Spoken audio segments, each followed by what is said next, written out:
We're getting quite arty here in the CBeebies house. Can you guess what you're making today? We're making a book, just like Big Cook's book. If you'd like to make one, here's what you'll need.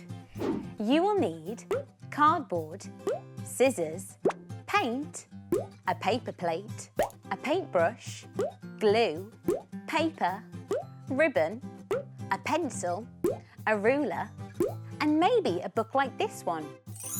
Draw around a book onto your cardboard, leave a gap for the spine, and then draw around the book again. Cut out what you've drawn. Remember to ask a grown-up for help because scissors are sharp. Line up the ruler with one of the middle lines and fold your cardboard over the ruler. Do it again with the other line. You should then see the shape of your book, just like this. Paint both sides. Ours is purple, like Big Cook's book. Let it dry. You'll need something to write all your recipes on, so fold paper in half. Wrap your ribbon inside the book and tie a bow at the back.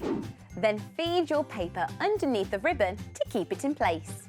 Now glue 2 pieces of ribbon either side of the book. You can tie them together to keep your recipes in place. Now it's time to decorate the cover however you like. We've made some food items to stick on.